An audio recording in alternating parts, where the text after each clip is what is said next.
The crystal halls of Volanthos stretched endlessly before the human delegation, catching light from 3 distant suns and scattering it into rainbows that danced across every surface. Commander Marcus Cole stood at the back of the group, his gray uniform worn and his posture tired, watching the proceedings with the dull eyes of a man who had seen too much and felt too little for far too long. He did not want to be here. The scar on his face, a jagged line that ran from his left temple down to his jaw, itched the way it always did when he was uncomfortable, and he resisted the urge to touch it. 15 years he had carried that mark, and he still did not know exactly how he had gotten it. The Siege of Proxima Station, they called it, though no one could explain what they had been fighting or why 7 survivors out of 400 crew members, and none of them remembered anything clearly. Just fire and screaming and a light so bright it burned through closed eyelids. Marcus had spent years trying to forget, and now Earth had dragged him back into space for a diplomatic mission. He wanted no part of the Volanthi, were unlike anything humanity had ever encountered. They stood 8 feet tall, their bodies slender and graceful, their skin shimmering with bioluminescent patterns that shifted like living art. Their eyes were large and opalescent, reflecting colors that humans had no names for.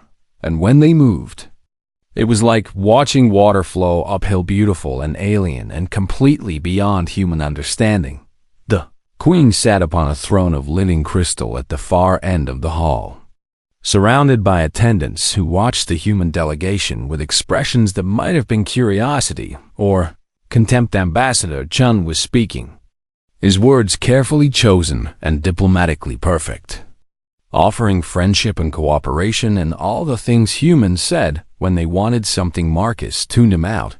He had heard enough political speeches to last several lifetimes. Instead, he watched the Queen Zalara, they called her, though the name sounded different when the Volanthi spoke it, like music played on instruments that did not exist on Earth. She was ancient, they said, older than human civilization, and she ruled an empire that spanned 1,000 worlds, and for some reason Marcus could not understand. She kept looking at him, not at Ambassador Chun with his perfect smile and rehearsed words, not at the scientists or the admirals or the important people who actually mattered at him, at a scarred security officer standing in the shadows, trying to be invisible. The itch on his scar grew worse. "We are honored by your presence," Ambassador Chen was saying, "and we hope that this meeting will be the beginning of a long and prosperous friendship between our peoples." The Queen did not respond. She rose from her throne instead, and the entire hall went silent. Her attendants made sounds of shock, their bioluminescent patterns flashing. In what Marcus assumed was alarm, this was not supposed to happen. Queens did not leave their thrones during formal audiences.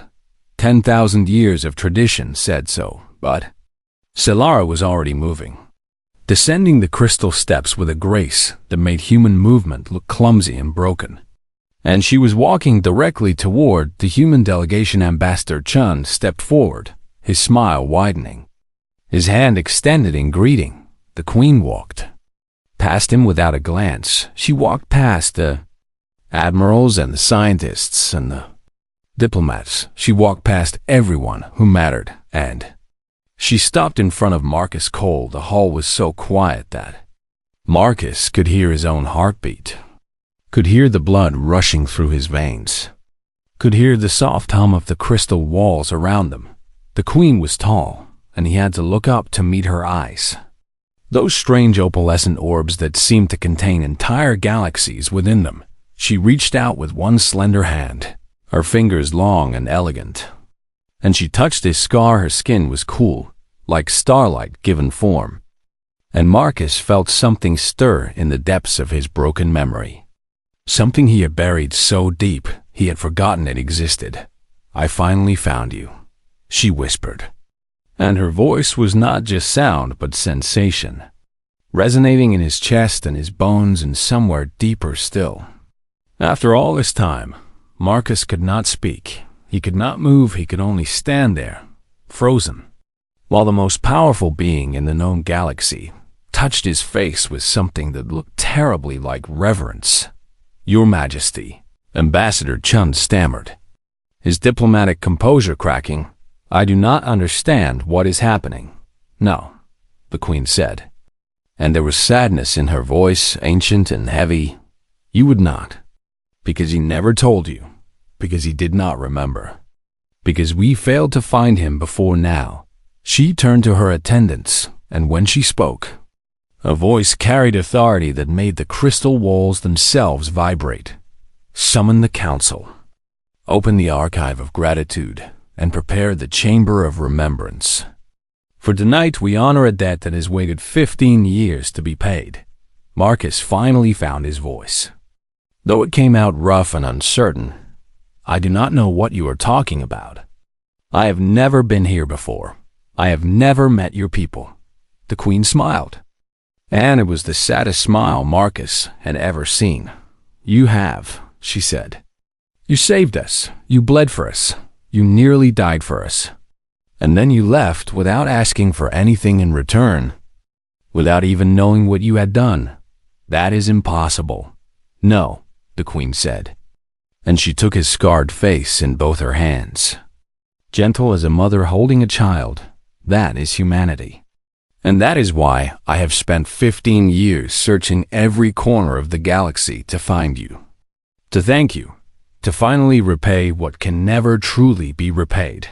Marcus felt something wet on his cheeks and realized he was crying. He had not cried in 15 years, not since he woke up in a hospital on Earth with a scar he could not explain and a hole in his memory where something important used to be. "Who am I?" he asked, and his voice broke on the words.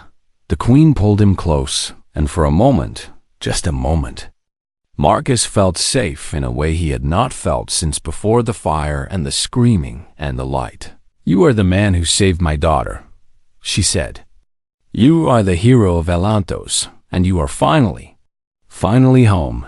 The crystal halls erupted in light, patterns of bioluminescence spreading from Volanthi to Volanthi like wildfire.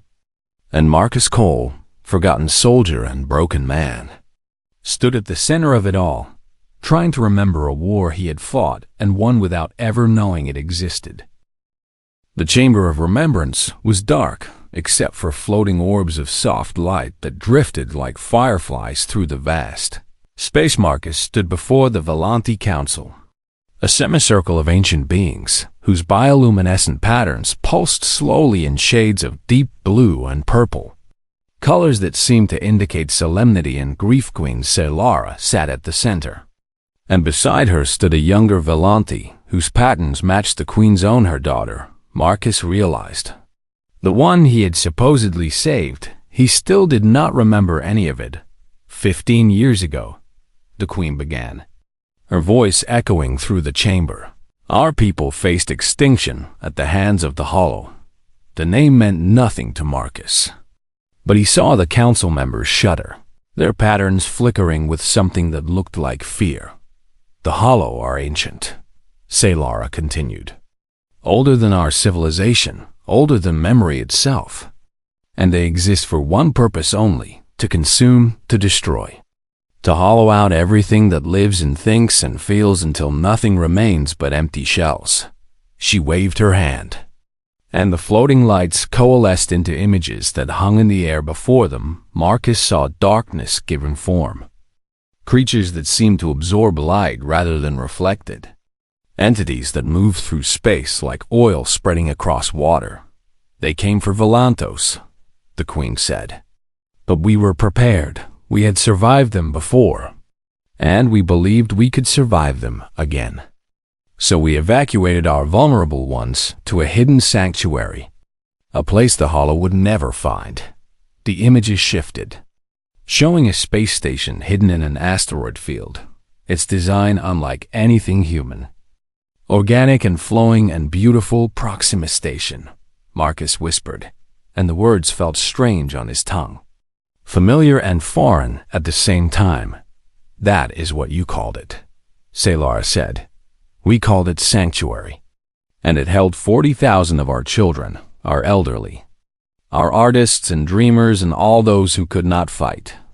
The images changed again, and now Marcus saw ships, dark and terrible. Emerging from the void around the station the Hollow had found them. We sent out a distress call, the Queen said, and her voice grew heavy with old pain. We begged the galaxy for help. We offered everything we had, everything we were, but no one came. Marcus watched the images, saw the Hollow ships closing in, saw defensive systems flaring and failing, saw the beginning of a massacre. No one except you. The image shifted one more time, and Marcus saw a human warship, small and battered, jumping into the battle with weapons already firing.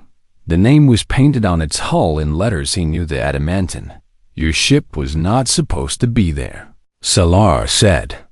Your captain, a woman named Yuna Okafor, had received a garbled signal she could not translate, coordinates that led to nowhere important, and she made a choice that no logic could explain.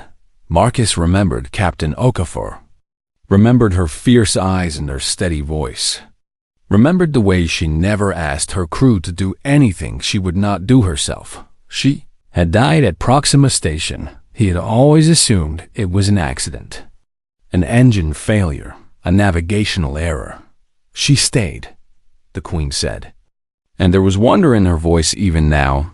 15 years later, she saw the battle and she could have left, could have jumped away to safety, and no one would have blamed her. But she stayed. The images showed the Adamantine engaging the Hollow fleet, a single human ship against dozens of alien vessels, firing and maneuvering and buying time that should not have existed. Your ship was destroyed in the fighting, Salar said, but not before Captain Okafor ordered her crew to evacuate to the station. Not to flee, but to help with the defense. And you, Marcus Cole, you led the evacuation of the children's ward. The lights formed a new image, and Marcus saw himself.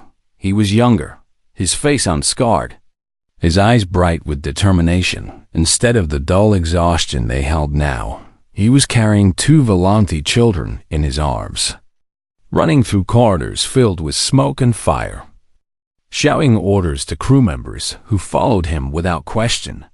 The Hollow breached the station, the Queen said. They were coming from my daughter's section when the bulkhead collapsed, and you threw yourself over her, over all of them, shielding them with your own body. Marcus touched his scar. That is how you received your mark, Salara confirmed. Debris from the collapse, metal that should have killed you but only scarred you because you refused to die, because you would not stop protecting our children until every last one of them was safe. I do not remember, Marcus said, and the words felt like a confession of failure. The trauma was severe. The Queen said gently, your human doctors did what they could, but some memories were lost, perhaps forever, and we did not know. We did not find out until years later that you had survived it all. She rose from her seat and approached him, the images fading back into scattered lights around them. When the battle ended, when the Hollow were finally driven back, our rescue ships arrived to find the Adamantine destroyed and most of her crew dead. But 43 of our people survived because of you. 43 lives that would have been lost if not for humans who heard a cry they could not understand and came. Anyway, the younger Volanti stepped forward, and Marcus saw tears on her face, glowing softly with bioluminescence. I was 7 years old, she said, and her voice was smaller than her mother's, more fragile. I remember the fire and the monsters and the screaming, and then I remember you, the strange alien who smelled like smoke and blood, but held me like I was the most precious thing in the universe. She touched his scar, just as her mother had done, and Marcus felt the memory stir again, closer now, almost within reach.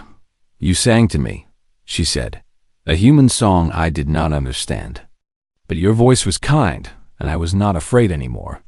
Marcus did not remember singing. but he remembered the song. An old lullaby his mother used to sing when he was small and scared of the dark. "The 7 of you who survived," Sailor said. "You were recovered by a passing human vessel and taken home. And we searched for you. We searched for 15 years. But humans are many, and we did not know your names. Only your faces, and by the time we found you, the war had faded into classified records and forgotten files." "Why?" Marcus asked. And his voice was rough with emotions he did not know how to name. "Why search so long? Why does it matter so much?" The Queen looked at him with those ancient, opalescent eyes, and when she spoke, her voice held the weight of 10,000 years of civilization. "Because you asked for nothing," she said. "Because you came when no one else would, and you died when you did not have to. And then you simply left without demanding payment or favor or recognition. And in all my years, I have never seen anything like it." She took his hands in hers. "Cool and gentle. The galaxy runs on debts and obligations," she said. "But you gave us a gift, freely and without expectation. And that is something we can never truly repay. Though we will spend eternity trying." Marcus looked at the Queen, at her daughter, at the council members who watched him with something that looked like awe. He did not feel like a hero. He felt like a broken man who had finally found the missing piece of himself. "I want to remember," he said. The Queen smiled, and it was like sunrise on a world he had never seen. "Then let us help you." In the days that followed, Marcus learned things about the galaxy that humanity had never suspected. The Lanthi were one of the oldest civilizations still in existence. Their empire spanning 1,000 worlds, and their influence reaching into every corner of known space. They had watched humanity from afar, curious about the strange species that spread so quickly and fought so fiercely among themselves. But they had never made contact until now. "We choose our allies carefully," Queen Salara explained as they walked through gardens of living crystal. Plants that sang in frequencies Marcus could feel but not hear. "In 10,000 years, we have formed only 3 true alliances. And each one was chosen not for power or resources, but for something far more rare." "What is that?" Marcus asked. "Character," the Queen said. "The willingness to do what is right, even when it costs everything. The refusal to abandon those who need help, even when helping seems impossible." She stopped beside a pool of liquid that reflected no light, its surface perfectly still. "When the Hollow came for us 15 years ago, we sent our distress call to every species in the galaxy. We offered technology and resources and territory in exchange for aid. And we received responses from dozens of civilizations, but no one came," Marcus said. "Oh, they came," Salara said, and there was bitterness in her voice. "Old and cold, they came to negotiate. They sent diplomats to discuss terms while our people were dying.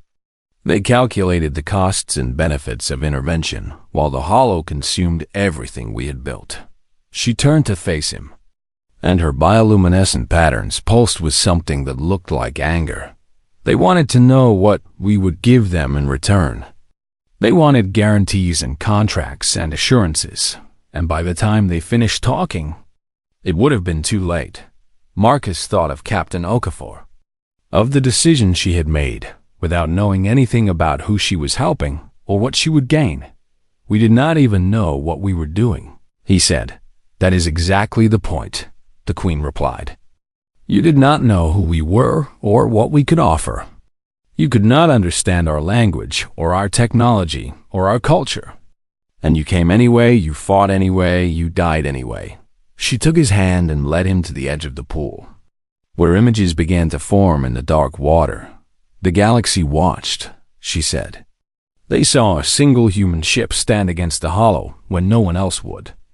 And they did not understand. They still do not understand. The images showed other species, beings of every shape and size, gathered in council chambers and throne rooms across the stars. They called you foolish. Salar said. They called you reckless and illogical and wasteful. They said you threw away 400 lives for strangers you had never met and would never meet again. Maybe we were foolish. Marcus said quietly. No, the Queen said. And her voice was firm. You were human. And that is something entirely different. She waved her hand. And the images changed to show the aftermath of the battle. Rescue ships arriving to find destruction and death and 7 human survivors clinging to life among the wreckage. When our rescue teams arrived, they found your people wounded and exhausted and surrounded by the children they had saved. And do you know what your survivors did? Marcus shook his head. They asked if everyone was safe, Salar said. And her voice softened with wonder. They were bleeding and broken and dying. And their first thought was not for themselves but for the strangers they had protected. And then, when our ships offered to take them home, to reward them for their sacrifice, they refused. Refused what?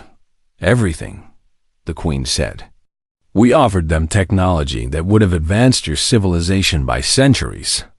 We offered them wealth beyond human imagination. We offered them anything they wanted. And they said, no. Marcus felt something strange in his chest. Something like pride mixed with sorrow. What did they say? Salar smiled. And there were tears in her eyes. They said they were just doing their jobs. They said any human crew would have done the same. They said they did not want payment for helping people who needed help. And then they asked if we had medical supplies to spare because they wanted to tend to our wounded before they left. She turned to face him fully. And for a moment she did not look like a queen, but like a woman who had carried a burden for far too long in 10,000 years. She said, no species has ever responded to us like that. No one has ever given without calculation, sacrificed without expectation, or cared without conditions. And we did not know what to do with it, so you searched for us, Marcus said. We had to find you, Salar replied. Not to repay the debt, because some debts can never be repaid, but to understand, to learn, to know the species that could produce such people. She looked up at the crystalline sky, where stars burned in colors humans had no names for. The hollow are returning, she said. And her voice grew heavy. They always return. They learn and adapt and grow stronger. And this time they have been preparing for 15 years. Marcus felt cold despite the warmth of the alien sun. They fear you, Salara continued. They fear humanity in a way they have never feared any species before. Because you do not make sense to them. You do not fit their calculations. You are a variable they cannot predict. We are not that special, Marcus said. We are just people. The Queen shook her head. You are the species that runs into burning buildings to save strangers, that throws itself on grenades to protect friends, that fights and dies for causes you will never see completed. You are the species that looks at impossible odds and says, not today. She took both his hands in hers. That is why we need you, she said. Not your weapons or your ships or your soldiers. We need your spirit, your stubborn refusal to accept defeat, your irrational insistence on hope. Marcus thought of the other survivors scattered across Earth, living with the same emptiness he had carried for 15 years. I need to find them, he said. The others who survived, they deserve to know the truth. Salara nodded. We will help you. And when you are ready, when you have remembered who you truly are, we will ask for your help in return. What if we say no? The Queen smiled. Sad and knowing, you will not, she said. Because someone, somewhere, will need you. And you will not be able to look away. That is who you are. That is what makes you human. Marcus looked at his reflection in the dark pool, saw the scar on his face, and for the first time in 15 years, he did not see it as a mark of trauma. He saw it as proof that he had been someone who mattered, someone who made a difference, someone worth remembering, I need to go home, he said. I need to find the others. The queen released his hands and stepped back. Go, she said. Find your brothers and sisters and sacrifice. Help them remember what they did. And then, when you are ready, come back to us. And then what? Selara's patterns brightened, colors shifting to something that looked like hope. And then, she said, we will show the galaxy what it means to stand with humanity. Marcus returned to Earth with a purpose he had not felt in 15 years. The Marcus returned to Earth. The Thalanthi had given him the names and locations of the other 6 survivors. Information they had gathered during their long search.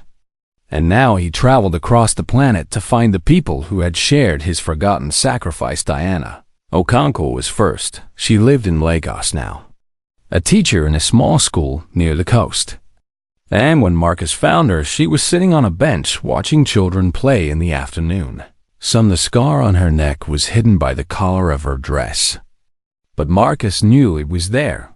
I wondered when someone would come, she said without looking at him. I've been having dreams lately. Dreams of fire and children who were not human and a light that burned through everything. Marcus sat beside her and told her the truth. He told her about the Volanti and the Hollow and the battle they had fought without knowing it. And when he finished, Diana was crying, but she was also smiling. I knew it, she said.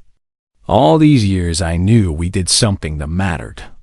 I could feel it in my bones, even when my mind could not remember. And now I know I was right. She stood up and brushed the tears from her face.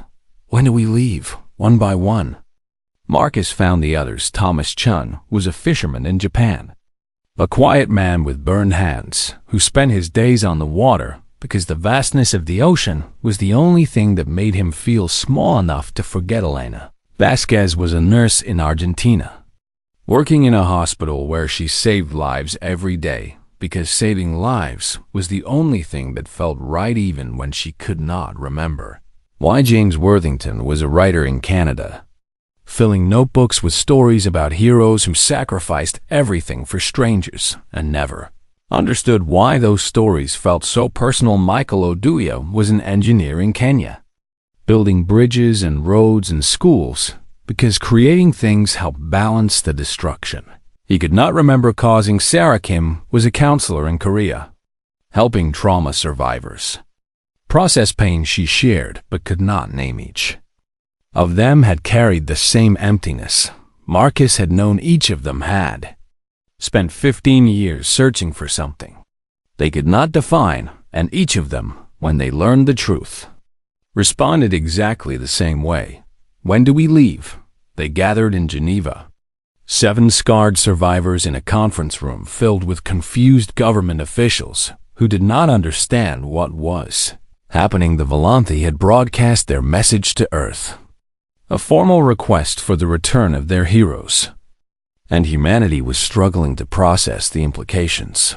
You want us to believe, one official said, her voice sharp with skepticism, that these 7 people fought an alien battle 15 years ago and saved an alien species and then just forgot about it. We did not forget, Diana said calmly. We were made to forget. The trauma was too severe for our minds to hold. But the truth was always there, waiting. And now you want to go back to this alien world, to fight in another war that has nothing to do with Earth. Marcus stepped forward. It has everything to do with Earth, he said. The Hollow are coming. And when they finish with the Volanthi, they will come for us. Not because we are a threat, but because that is what they do. They consume everything. The official shook her head. We cannot authorize military action based on the word of aliens we have never met. Then do not authorize it. Marcus said, we are not asking for permission. We are going because they need us. And that is enough. The room erupted in argument. Voices raised in anger and confusion and fear.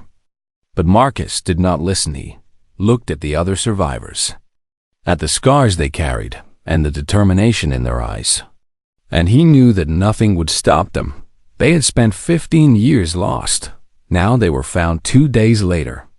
A Volanti ship descended through Earth's atmosphere and landed in the desert outside the city. It was beautiful, organic and flowing and utterly alien. And humanity watched in awe as Queen Salara emerged to greet the 7 survivors. They bowed to no one, these scarred and aging humans. But they stood respectfully before the Queen, who had searched the stars for them. "You came back," Salara said. And there was joy in her voice. "You asked for help," Marcus replied. "How could we not?" The Queen smiled, and around her, Volanti attendants made sounds that might have been laughter or tears or both. "The galaxy will not understand," she said. "They will call you foolish and reckless and doomed." "Let them," Diana said. "We have been called worse." As the survivors prepared to board the ship, a message arrived from Earth's governments. It was not what anyone expected. "We cannot stop you from going." The message read, "And we will not try, but we want you to know that you do not go alone. Humanity has been watching and listening and remembering. And we have made a decision." Marcus read the rest of the message with tears in his eyes. "We are sending ships," he said, his voice rough with emotion. "Earth is sending a fleet to Volanthos. Not because we have to, but because we choose to. Because you are right. This is who we are." The Queen took the message and read it herself. And for a long moment she said nothing when she finally spoke. Her voice was barely a whisper. "They asked for nothing in return." "No," Marcus said. "They just want to help." Salara looked at him, at the other survivors. At the ship that would carry them to a war, they had no obligation to fight. "The galaxy will never be the same," she said. "Good," Marcus replied. "Maybe it is time for a change." They boarded the ship together, 7 humans and a queen, and as they rose through the atmosphere and into the stars, Marcus felt something he had not felt in 15 years. Hope real. Genuine, irrational hope. The kind of hope that made humans run into burning buildings and throw themselves on grenades and fight impossible battles for strangers they would never meet. The kind of hope that terrified the Hollow, the kind of hope that would change everything. The Hollow came on a tide of darkness. Their ships emerged from the void between stars like nightmares given form. Thousands of vessels that absorbed light and radiated cold. And they descended upon Volanthos with the patient hunger of a predator that had never known defeat. The Volanti were ready this time. Their defensive systems were stronger. Their fleets were larger. Their warriors were prepared for the battle that had been 15 years in coming, but it was not enough. The Hollow had learned from their last defeat, had evolved and adapted and grown stronger. And they pushed through the Volanti lines with terrible efficiency on the bridge of the Volanti flagship. Queen Salara watched her people dying. "They are too many," her admiral said, his voice heavy with despair. "We cannot hold them." Marcus stood beside the Queen. The 7 survivors arrayed behind him, and he watched the battle unfold on screens that showed destruction in colors he could not name. "Yes, you can," he said. Salara turned to him, and there was desperation in her ancient eyes. "How?" "They are overwhelming our defenses. They are consuming our ships. We do not have the strength to stop them," Marcus smiled. And it was not a kind smile. "You do not," he said. "But we do." The Aurora Collective arrived without warning. 50 human warships jumped into the battle from every direction, their weapons already firing, their crews already screaming battle cries that echoed across radio frequencies the Hollow had never bothered to monitor. They were not supposed to be there. They had positioned themselves along Volanti borders weeks ago, quietly and without announcement, waiting for a fight that everyone knew was coming. Humanity had learned from the Adamantine. They would not arrive too late this time. The battle shifted in an instant. Human ships were smaller than Volanti vessels, less elegant and less advanced. But they fought with a ferocity that made the Hollow pause for the first time in their ancient existence. They fought without calculation.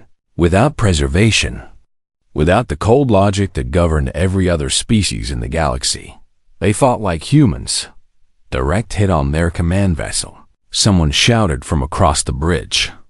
"The Hollow are falling back. Press the advantage," Marcus said. And his voice carried authority he had not known he possessed. "Do not let them regroup. Do not give them time to think. Hit them hard and hit them fast, and do not stop until they break." Saylara watched him with wonder in her eyes. "You have done this before," she said. "Every human has done this before," Marcus replied. "Maybe not in space, maybe not against aliens.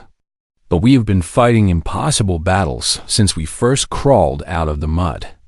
And we have never learned how to quit." The battle raged for our ships died on both sides, human and Volanti and Hollow. And the void around Galanthos filled with debris and fire, and the silence of the dead. But the line held every time the Hollow pushed forward. Human ships threw themselves into the gap. Every time the Volanti faltered, human crews picked up the slack, and every time the darkness seemed ready to swallow everything, some small, stubborn, impossible light pushed it. Bakdana Okonkwo commanded a boarding party that stormed the Hollow cruiser and destroyed its power core from within. Thomas Chen piloted a fighter into the heart of the enemy formation and took out 3 command ships before his vessel finally failed. Lena Vasquez coordinated medical teams that saved thousands of wounded across the fleet. James Worthington broadcast messages of hope and defiance that reached every ship in the battle. Human and Volanthi alike. Michael Oduya prepared critical systems under fire, keeping ships fighting long after they should have died. Sarah Kim talked frightened soldiers through their fear, keeping them focused and fighting when everything inside them wanted to run. And Marcus stood on the bridge of the flagship, advising a queen on tactics that no species had ever seen. Strategies that came from 10,000 years of humans fighting each other, and learning that victory belonged not to the strongest or the smartest, but to the most stubborn. The Hollow flagship tried to retreat when the battle turned against them. It found human vessels blocking its path, not enough to win, just enough to say, "You do not get to leave. You do not get to run. You came here to kill, and now you face the consequences." The Hollow broke, not all at once, but piece by piece, ship by ship, as the weight of human stubbornness and Volanti courage finally proved too heavy to bear when the last Hollow vessel fled into the void. The battle was over.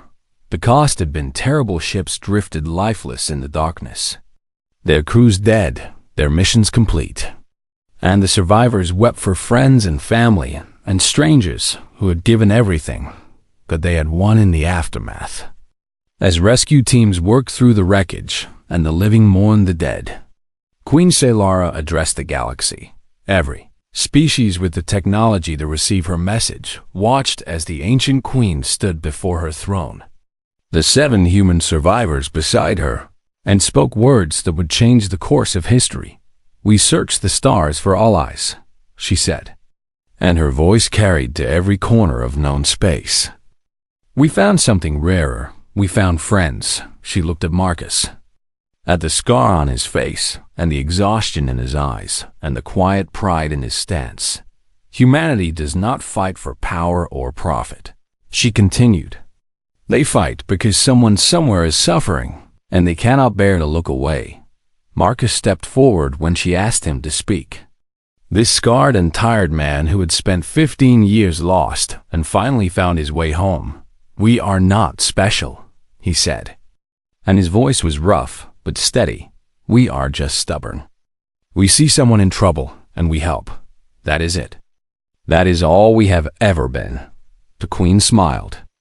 And across the galaxy, species who had calculated and schemed and maneuvered began to understand something terrifying and beautiful. Humanity did not want to conquer the stars. They just refused to let anyone suffer alone in them. The Hollow would return.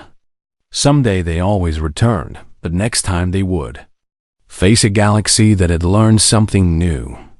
A galaxy where the strong protected the weak and the powerful served the helpless, and hope was not just a feeling, but a weapon and at the heart of that galaxy. Standing shoulder to shoulder with beings they had never met until today. Humanity would be waiting stubborn and irrational and impossible, ready to fight, ready to die, ready to save anyone who needed saving. For no other reason than because it was the right thing to. DeMarcus looked at the stars and felt the scar on his face, and remembered everything he had lost and everything he had found. This is who we are, he said to no one in particular, and somewhere in the darkness, the Hollow heard him and were afraid.